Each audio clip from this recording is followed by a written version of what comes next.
உங்களுடைய எஜுகேஷன் பர்பஸ்க்காக மட்டும்தான். இன்வெஸ்ட்மெண்ட் அட்வைஸ் ஆகவோ ரெக்கமெண்டேஷனாவோ எடுத்துக்க வேண்டாம். உங்களுடைய ஓன் ரிசர்ச் மூலமா மட்டுமே நீங்க என்ன பண்ணணும், உங்களுடைய இன்வெஸ்ட்மெண்ட் டிசிஷன்ஸை எடுக்கணும். சரிங்களா? மக்கள் அனைவருக்கும் வணக்கம். இன்னைக்கு பைசா மாஸ்டர் தமிழ்ல நம்ம பார்க்க போற முக்கியமான டாபிக் என்னன்னா, சில்வர் இன்வெஸ்ட்மெண்ட்ஸ்.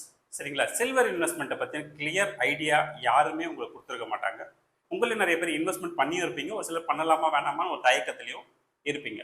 ஏற்கனவே நான் ஒரு வீடியோ போட்டிருந்தேன், அதாவது இந்த இண்டஸ்இண்ட் பேங்க்ல ஏற்பட்டிருக்க பிரச்சனையை குறித்து நான் முழு டீட்டெயில் வீடியோ போட்டிருக்கேன். பார்க்காத கண்டிப்பாக போய் பாருங்க, ரொம்ப யூஸ்ஃபுல்லாக இருக்கும். எப்பவுமே நான் கேட்கறது தான், நான் இவ்வளோ டீட்டெயில்ஸ் எடுத்து கொடுக்குறேன்னா அதுக்கு உங்ககிட்ட நான் எதிர்பார்க்குற ஒரே ஒரு விஷயம் என்னது, அந்த ஒரு லைக் தான். அந்த லைக் பட்டனை மட்டும் கிளிக் பண்ணிடுங்க. நம்ம சில்வர் இன்வெஸ்ட்மெண்ட் பற்றி கண்டினியூ பண்ணுவோம். சில்வரில் திடீர்னு ஒரு பெரிய பூம், அதாவது என்னன்னா 98 ரூபாய் வரைக்கும் சில்வர் நார்மல் ஸ்டேஜில் தான் வந்தது. ஆனால் திடீர்னு பார்த்தீங்கன்னா 98, 110, 140, 200, 250, இப்போ 300 ரூபாய் வரைக்கும் போயிருக்கு இல்லையா? அப்போ நம்ம என்ன நினைக்கலாம்னாக்கா, இதை நம்ம மிஸ் பண்ணிட்டோமோ இந்த வாய்ப்பை அப்படின்னு நினைக்கிறதுக்கு சான்சஸ் இருக்கு இல்லையா? அப்போ நம்ம பண்ணலாமா வேணாமா அப்படின்னா பார்த்தா பயமாகவும் இருக்கு. என்ன மாதிரியான பயங்கள், என்ன மாதிரியான பிரச்சனைகள் இருக்கு, அப்போ என்ன மாதிரியான வாய்ப்புகள் இருக்கு, இது ரெண்டையுமே இந்த வீடியோவில் ஃபுல்லாகவே நான் உங்களுக்கு சொல்கிறேன். சரி, ஃபர்ஸ்ட் இந்த சில்வர் எதுக்கெல்லாம் பயன்படுது, எந்த மாதிரியான இண்டஸ்ட்ரீஸ்லாம் பயன்படுத்துறாங்க, போன 30 வருஷமாவே எங்கெங்கெல்லாம் யூஸ் பண்ணாங்கிறத நான் சொல்கிறேன் பாருங்க. எலக்ட்ரானிக்ஸ் அண்ட் எலக்ட்ரிக்கல் இண்டஸ்ட்ரீஸ்ல யூஸ் பண்ணியிருக்காங்க அதிகமா. சோலார் எனர்ஜிக்கு யூஸ் பண்ணியிருப்பாங்க. அடுத்தது போட்டோகிராஃபி, இதுக்கு முன்னாடி நம்ம ஃபிலிம்லாம் யூஸ் பண்ணியிருப்போம் போட்டோ எடுக்கிறதுக்கு, அந்த டிபார்ட்மெண்ட்ல யூஸ் பண்ணியிருப்பாங்க. அது இல்லாமல் jewellery and silver wares use பண்றதுல பயன்படுத்துவாங்க. மெடிக்கல் அண்ட் ஹெல்த் கேர் இண்டஸ்ட்ரீஸ்லையும் ஒரு ஆன்டிபாக்டீரியல் மாலிகுலா இதை யூஸ் பண்ணியிருப்பாங்க. சில இடங்கள் எல்லாம் பார்த்தீங்கன்னா இந்த கத்தீட்ரல்னு சொல்றவங்க இல்லையா, அதெல்லாம் யூஸ் பண்ணுவோம். அதுக்கப்புறமா ஆட்டோமொபைல் இண்டஸ்ட்ரீஸ்ல யூஸ் பண்றாங்க. அப்புறம் சில கெமிக்கலை தயாரிக்கிறதுக்கே சில்வர் பயன்படுத்தப்படுகிறது. அதுக்கப்புறம் பேட்டரி மேனுஃபேக்சரிங்க்கு பயன்படுத்தப்படுகிறது. டெலிகாம் இண்டஸ்ட்ரீஸ்ல உங்களுக்கு இந்த 5G மாதிரியான விஷயங்களுக்கெல்லாம் கூட பயன்பாட்டில் இருக்கு. வாட்டர் பியூரிஃபிகேஷன்ல இருக்கு. இது இல்லாமல் இன்னும் கூட ஒரு சில விஷயங்கள்ல இருக்கு. பட் மேஜரா பார்த்தா இந்த இப்போ குறிப்பிட்டிருக்கிற இந்த சில விஷயங்கள் முக்கியமா இது பயன்பாட்டில் இருந்தது, ஒன்று இப்பவும் இருக்கு. சரியா? ரைட். கோல்டு அண்ட் சில்வர் அப்படின்னு பார்க்கும்போது எது எப்படி டிமாண்ட் இருக்குன்னு பார்த்தீங்கன்னா, கோல்டு உங்களுக்கு எலக்ட்ரானிக்ஸ் இண்டஸ்ட்ரீஸ்ல ரொம்ப மினிமலா பயன்படுத்தப்படுது, ஆனால் சில்வர் அதிகமாக பயன்படுத்தப்படுது. சோலாரில் பார்த்தீங்கன்னாக்கா கோல்டு சுத்தமாக இல்லை, பட் சில்வர் வந்து அதிக பயன்பாட்டில் இருக்கு. இவி அண்ட் பேட்டரிஸ்ல கோல்டு 0, ஆனால் இங்கே பாருங்க சில்வர் ஹைல இருக்கு இல்லையா? ஜுவல்லரியில உங்களுக்கே தெரியும், ஹை ஜுவல்லரி எது கோல்டு தான், இதை விட எது சில்வரை விட. அடுத்து நம்ம பார்க்க போகிறது எந்தெந்த காலகட்டங்களில் என்ன மாதிரியான விஷயங்கள்லாம் உள்ள வந்தது அப்படிங்கிறத பார்க்குறோம். அப்போ 1995 இருந்து 2005 வரைக்கும் கிட்டத்தட்ட அந்த 10 வருஷத்துல போட்டோகிராஃபி, எலக்ட்ரானிக்ஸ் இந்த மாதிரியான விஷயங்கள்ல சில்வர் பயன்பாட்டில் இருந்தது. ஓகே, இதெல்லாம் ஏன் சொல்றேன்னா, இப்போ சொல்ற பாருங்களா, 2005 இருந்து 2010 வரைக்கும் உங்களுக்கு எலக்ட்ரானிக்ஸ் அண்ட் ஜுவல்லரியில அதிகமாக பயன்படுத்தப்பட்டது, இதுவும் உங்களுக்கு தெரியும். ஆனா 2010க்கு அப்புறம் தான் உங்களுக்கு யாரெல்லாம் உள்ள வராங்கன்னு பார்த்தீங்கன்னா, சோலார், ஆட்டோமொபைல்ஸ், எலக்ட்ரானிக்ஸ் இதெல்லாமே அதிகப்படியான பயன்பாட்டுக்கு வருது. எது? சில்வர். ஏன்னா இதெல்லாம் சொல்லும் போது ஹிஸ்டாரிக்கல் பிரைஸ்ல நீங்க அந்த சேஞ்சஸை பார்ப்பீங்க, என்ன மாதிரியான சேஞ்ச் நடந்தது அப்படிங்கிறத. 2020க்கு அப்புறமா கூட அதோட டிமாண்டு கொஞ்சம் இன்க்ரீஸ் ஆச்சு. அதாவது இவி, சோலார், மெடிக்கல், அப்புறம் 5G இந்த மாதிரியான விஷயங்களுக்கு பயன்படுத்தப்படுகிறது இந்த சில்வர். அப்போ இதை ஞாபகம் வச்சுக்க வேண்டிய ஏரியா என்னன்னா, 2010ல் சோலார் பேனல் உள்ள வந்ததும் உண்மை, இவி அண்ட் அதர் எலக்ட்ரானிக் ஐட்டம்ஸ் வந்ததும் உண்மை. இந்த இடத்துல நடந்தது மட்டும் ஞாபகம் வச்சுட்டு வாங்க. இப்போ நான் சொல்றேன் பாருங்க, 7 ரூபா 35 பைசா இருந்தது எப்போ? 1997 7 ரூபா 35 பைசா இருந்தது. கிட்டத்தட்ட 3-4 வருஷமா அது என்ன பெரிய குரோத்தே இல்லாம தான் இருந்தது. ஆனா இன்னைக்கு பார்த்தீங்கன்னா 306 ரூபாய் வரைக்கும் வந்திருக்கு. இன்னைக்கு ரேட்டு 306 ரூபாய் சில்வர் பெர் கிராம். ஓகே, இது பார்த்தீங்கன்னா உங்களுக்கு 2010ல் நான் சொன்னேன்ல, இந்த சோலார், இவி இதெல்லாம் அதெல்லாம் ஆரம்பிக்கிறதுக்கு முன்னாடி 27 ரூபாய் வளர்ந்துருந்தது. அதாவது 7 ரூபாய் 35 பைசால இருந்து 27 ரூபாய் வரைக்கும் குரோ ஆயிருக்கு. ஆனா இந்த 27 ரூபாய் ஆன அடுத்த வருஷமே பார்த்தீங்கன்னா அது உங்களுக்கு 56 ரூபாய் டபுள். 2011ல் இது டபுள் ஆயிடுச்சு. ஏன் ஆச்சு? அப்பதான் இதோட தேவை வந்து அதிகமாச்சு. சோலார் பேனல் மாதிரியான முக்கியமான விஷயங்கள்லாம் மார்க்கெட்ல பெரிய அளவுக்கு வர ஆரம்பிச்சது.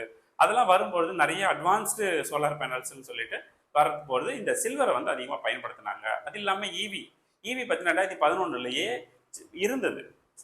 இப்போ இருக்கிற அளவுக்கு இல்லைனாலும் அப்பவும் வந்து சில ட்ரையல் அண்ட் எரரா அதை பண்ணிட்டு தான் இருந்தாங்க. பட் அந்த அளவுக்கு பண்ணலை. ஓகே, இப்போ இந்த இடத்துல பார்த்தீங்கன்னா ரேட் 56 ரூபாய் ஏறிச்சே தவிர, ஆனால் அது ரொம்ப நாளைக்கு நிற்கலை. அது என்ன ஆயிடுச்சு, தொடர்ந்து ஒரு 8 வருஷமா மைனஸ்லயே நகர்ந்து கிட்டத்தட்ட 2019ல் 40 ரூபாய் வந்துச்சு. இப்போ இந்த சம்பவம் ஞாபகம் இருக்கா? இந்த ஹிஸ்டாரிக்கல் ப்ராப்ளம் தான், இந்த இஷ்யூ தான் ஒருவேளை இப்போ வந்துருமோ அப்படின்ற நிறைய பேருக்கு பயமும் இருக்கு. ஏன்னா இப்போ டிமாண்டை பேஸ் பண்ணி அந்த 56 ரூபாய் ஏறுச்சு. ஆனா பாத்தீங்கன்னா ஈவியும் பெருசா வளரல, சோலார் பேனலும் 2011 இருந்து பெருசா வளரல. எதிர்பார்ப்புக்குனால ஏறுச்சு ரேட்டு. இப்போ அந்த பிசினஸ் இல்லைன்னும் போது அது ஆட்டோமேட்டிக்கா கொஞ்சம் கொஞ்சமா குறைஞ்சி அது நார்மலைஸ் ஆயிடுச்சு. 40 ரூபா வரைக்கும் போயிடுச்சு. அந்த 8 வருஷம் யாரெல்லாம் பொறுமையா இருந்தாங்களோ அவங்களுக்கு உடனே பாத்தீங்கன்னா அது 63 ரூபாய் இன்க்ரீஸ் ஆச்சு 2020. ஸோ பாசிபிலிட்டி இருக்குல்ல. இதெல்லாமே ஜனவரி டு ஜனவரி நான் எடுத்திருக்க ப்ரைசஸ். ஓகே, 2020 ஜனவரியில் 63 ரூபா போய் திரும்பவும் அது மைனஸில் போய் 55 ரூபா ஆச்சு. பெருசாக ஒன்றும் இல்லை, பட் 55 போய் அதுக்கப்புறம் உங்களுக்கு 78 போச்சு, அப்புறம் 98 போச்சு. இதெல்லாம் உங்களுக்கு நீங்கள் பார்த்தா புரிஞ்சுப்பீங்கன்றதுக்காக நான் உங்களுக்கு சொல்கிறேன். இப்போ இது எல்லாத்தையும் நான் ஒரு எக்ஸலில் கன்வெர்ட் பண்ணி உங்களுக்கு இதோட எவ்வளோ சிஏஜிஆர் வருதுன்றதையும் காட்டுறேன். ஏன்னா இன்வெஸ்ட் பண்ணுறதுக்கு முன்னாடி ஒரு சின்ன ஐடியாவாவது நம்ம கிரியேட் ஆகணும். அதாவது நம்ம எதிர்பார்க்கக்கூடிய சிஏஜிஆருக்கு மேலே இது வருதா, அப்போ நம்ம இதில் இன்வெஸ்ட் பண்ணலாமான்றதை நீங்கள் முடிவு பண்ணணும் இல்லையா? ஸோ இது ரெகுலராக இந்த மாதிரி வளர்ந்ததுன்னா எத்தனை பர்சன்டேஜ் சிஏஜிஆர் வரும்னு பாருங்கள். 1997 இருந்து உங்களுக்கு 30 வருஷத்துக்கான ரெக்கார்டு வச்சிருக்கேன். அதான் நான் சொன்னேன், 7 ரூபா 35 பைசால ஆரம்பிச்சு 8 ரூபா 56 ஆகி அப்புறம் திருப்பி குறைஞ்சி அப்புறம் பார்த்தீங்கன்னா 2004 தான் உங்களுக்கு கொஞ்சமாக ஏறி இருக்கு. ஓகே, அதுக்கப்புறமா பார்த்தீங்கன்னா நிறைய சேஞ்சஸ் நடக்குது, அப்ஸ் அண்ட் டவுன்ஸ் இருக்கு.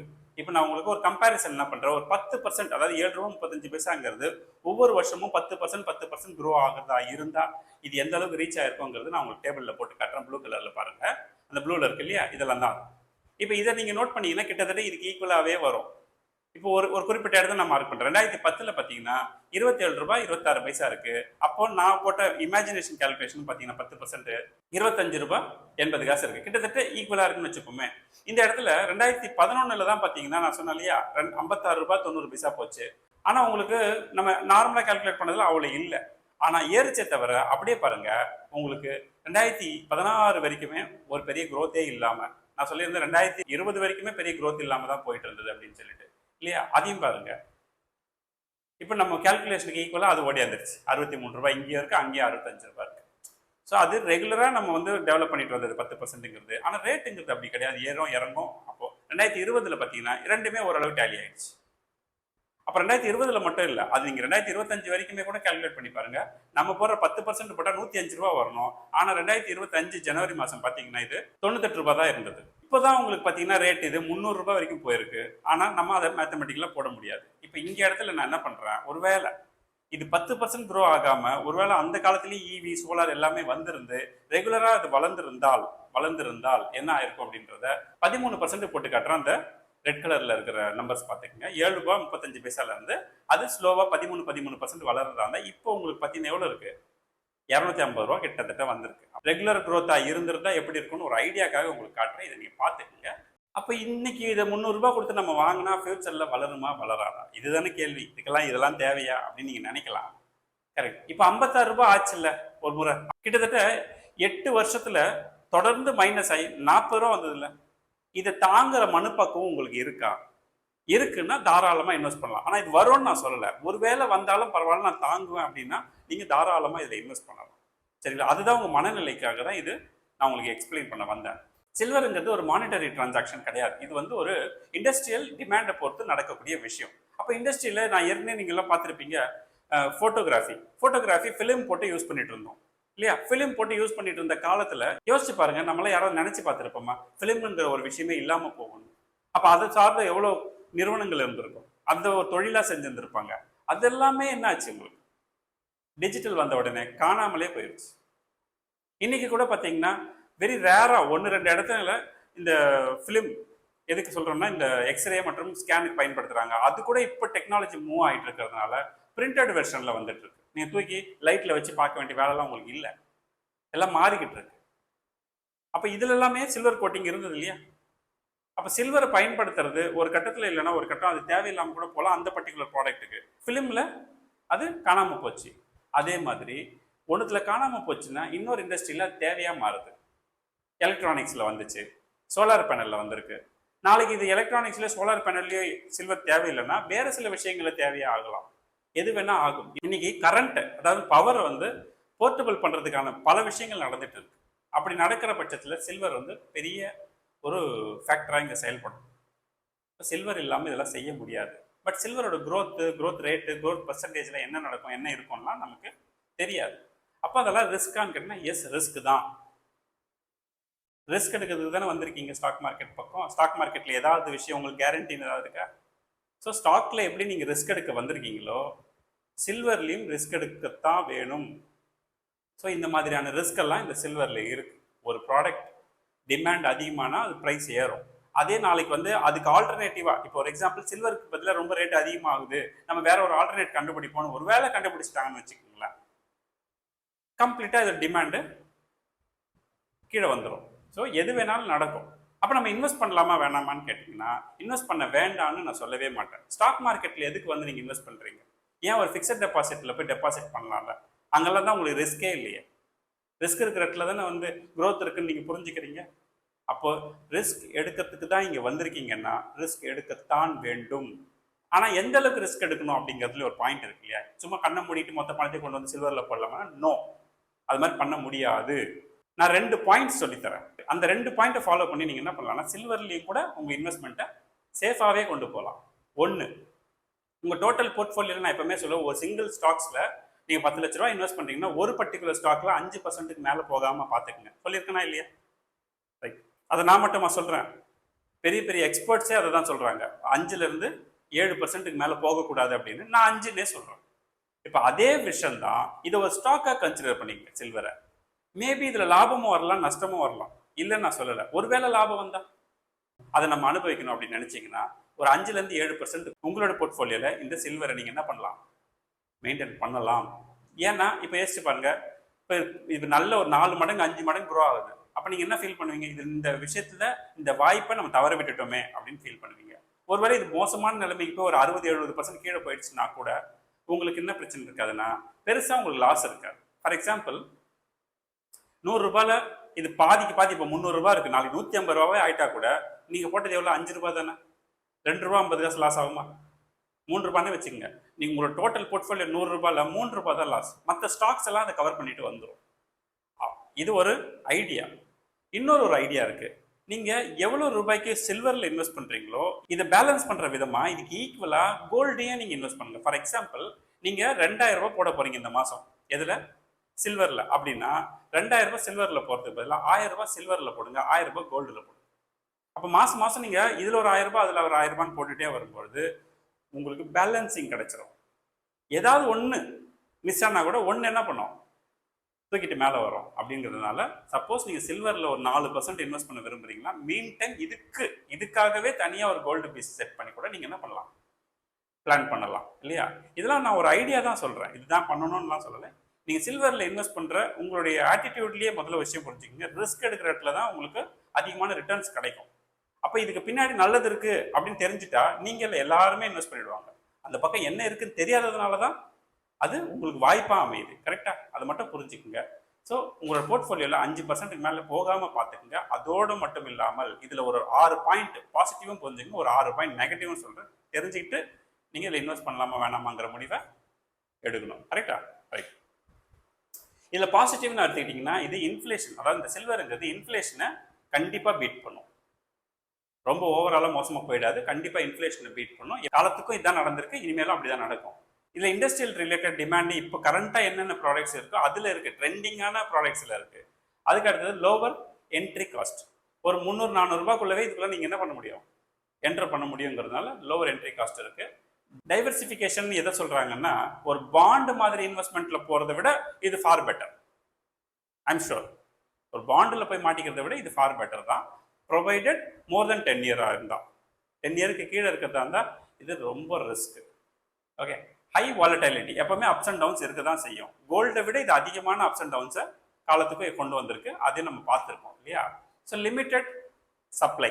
இது மைனிங் ப்ராசஸில் வேறு சில மெட்டல்ஸோட கூட சேர்ந்து இதுவும் உங்களுக்கு மைன் ஆகிட்டு இருக்கே தவிர இது சிங்கிளாக தனியாக வரல, அதையும் நீங்கள் பார்த்துக்கோங்க. இப்போ இதில் இருக்கக்கூடிய நெகட்டிவ்ஸ் இதுதான் ரொம்ப முக்கியம். இதெல்லாம் உங்களை அஃபெக்ட் பண்ணுதாங்கிறத பார்த்துக்கோங்க. ஹை ப்ரைஸ் வாலட்டிலிட்டி, எப்பவுமே நான் சொல்லியிருக்கேன் ஏற்ற இறக்கங்கள் இதில் இருக்குங்கிறது, ஆனால் அது ரொம்ப அதிகமாக இருக்கும், அதுவும் பிரச்சனை. அடுத்தது இதில் எந்த விதமான ரெகுலர் பேமெண்ட்டும் உங்களுக்கு வராது. அதாவது ஒரு டிவிடெண்ட் மாதிரியோ போனஸ் மாதிரியோ எந்த விஷயமும் இதில் கிடையாது. இது ஃப்ளாட்டாக இருக்கும், சிமிலர் லைக் கோல்டு மாதிரியே இருக்கும். ஓகே. அடுத்தது பார்த்தீங்கன்னா ஸ்டோரேஜ். இதை ஒருவேளை நீங்கள் ஃபிசிக்கலாக வாங்கி வைக்கணும்னு நினச்சிங்கன்னா ஸ்டோரேஜுங்கிறது ஒரு பிரச்சனை இருக்குது, திஃப்ட் அந்த மாதிரியான விஷயங்கள்லாம் இருக்குது. பட் பெட்டர் நான் என்ன சொல்கிறேன்னா, இந்த மாதிரி கேஸில் மட்டும் நீங்கள் வாங்குறதுக்கும் விற்கிறதுக்கும் பெரிய வித்தியாசம் இல்லாத ஒரு இடம் எதுனா கோல்டு பீஸ் எப்படி பண்ணுறோமோ அதே மாதிரி சில்வர் பீஸில் இன்வெஸ்ட் பண்ணுறதுக்கு ட்ரை பண்ணுங்கள். கொஞ்சம் ஈஸியாக இருக்கும் உங்களுக்கு. எப்போ வேணும்னாலும் நீங்கள் ரேட்டு செக் பண்ணிக்கலாம், ப்ளஸ் உங்களுக்கு தேவையில்லைன்னா லிக்விடேட் பண்ணிக்கலாம். அடுத்தது இண்டஸ்ட்ரியல் டிமாண்ட் டிபெண்டன்சி. சப்போஸ் இண்டஸ்ட்ரியில் இது தேவையில்லை அப்படிங்கிற நிலை வந்ததுன்னா இதோட ப்ரைஸ் என்ன ஆகும், கீழே விழும். கோல்டு அந்த அளவுக்கு உங்களுக்கு கீழே போகாது அப்படிங்கிறது ஒரு பெரிய பாயிண்ட். அதுக்கடுத்து டாக்ஸேஷன். இதெல்லாம் நமக்கு ஒன்றும் பிரச்சனை, லாபம் வந்தால் டேக்ஸ் கட்டிட்டு போகிறோம். பட் முக்கியமான பாயிண்ட் எது அப்படின்றது பாருங்க, டிபெண்டன்சி. இண்டஸ்ட்ரியல் டிபெண்டன்சி தான் எனக்கு என்னமோ பெரிய நியூசன்ஸாக தெரியுது. அது ஒரு வேலை, அதான் சொல்றேன், ஒருவேளை சில்வருக்கு பதிலாக வேற ஒரு ப்ராடக்ட்டை கண்டுபிடிக்காத வரைக்கும் பிரச்சனை இல்லை. கண்டுபிடிச்சிட்டாங்கன்னா நமக்கான க்ரோத் வந்து கொஸ்டின் மார்க் தான். ஸோ கோல்டு வெர்சஸ் சில்வர்னு பார்த்தீங்கன்னா போன லாங் டேர்ம் ஹிஸ்டாரிக்கலில் பார்த்தீங்கன்னா கோல்டு தான் அதிகமான சிஏஜிஆர் கொடுத்துருக்கு, சில்வர் கிடையாது. அப்போ பெர்ஃபார்மன்ஸ் வைஸில் பார்த்தா சில்வர் வந்து ஒரு அண்டர் பெர்ஃபார்மராக தான் இருக்காது. அதையும் நீங்கள் புரிஞ்சுக்கிட்டு இன்வெஸ்ட் பண்ணுவீங்கன்றதுக்காக தான் சொல்கிறேன். இப்போ ட்ரேடிங் மாதிரியான விஷயங்கள் செய்கிறவங்களுக்கு சில்வரில் இன்வெஸ்ட் பண்ணுறது ரொம்ப ஈஸி. ஸோ அதை ட்ரேட் பண்ணிட்டு போயிடலாம். ஆனால் நம்மள மாதிரி லாங் டேர்ம் இன்வெஸ்டருக்கு கொஞ்சம் ரிஸ்க் அதிகம். இதில் பொதுவாக ஸ்டாக்ஸில் வந்து லாங் டேர்முக்கு நம்ம ரிஸ்க் கம்மின்னு சொல்லுவோம். ஆனால் இந்த மாதிரி ப்ராடக்ட்டில் வந்து லாங் டேர்ம் இன்வெஸ்டருக்கு ரிஸ்க் அதிகமாக இருக்கும் அப்படிங்கிறத இது பாயிண்ட்டு. 5% மேலே போகக்கூடாதுன்னு சொல்லியிருக்கேன். அது உங்களுடைய கையில் தான் இருக்குது இப்போ எல்லாமே. சரியா? ஃபைன். இப்போ இந்த வீடியோ ஓரளவுக்கு உங்களுக்கு புரிஞ்சிருக்கும். இப்போ சில்வரில் இன்வெஸ்ட் பண்ணலாமா வேணாமான்னு யோசிச்சுட்டு இருந்ததெல்லாம் ஓர வச்சாச்சு இல்லையா? இப்போ முடிவு எடுக்க வேண்டிய டைம் வந்தாச்சு. கண்டிப்பாக முடிவெடுங்க. இந்த வீடியோ உங்களுக்கு பிடிச்சிருந்தா நீங்கள் என்ன பண்ணணும்? எஸ், எப்பவுமே கேட்குறது தான், லைக் பண்ணுங்கள். கண்டிப்பாக லைக் பண்ணுவீங்க நம்பிக்கையோடு தான் நடத்த போகிறேன். கம்யூனிட்டியில் தொடர்ந்து நிறைய பேர் ஜாயின் பண்ணிட்டு இருக்கீங்க, ரொம்ப நன்றி. மேலும் யாராவது ஜாயின் பண்ணணும்னு விரும்புனீங்கன்னா லிங்க் இருக்குது, அந்த லிங்கை கிளிக் பண்ணி அதில் ஒரு வீடியோ வரும், அந்த வீடியோவை பாருங்கள். உங்களுக்கு பிடிச்சிருந்தா கண்டிப்பாக ஜாயின் பண்ணிக்கோங்க. சரியா? அடுத்த ஒரு இன்ட்ரெஸ்டிங்கான வீடியோ சந்திப்போம். நன்றி.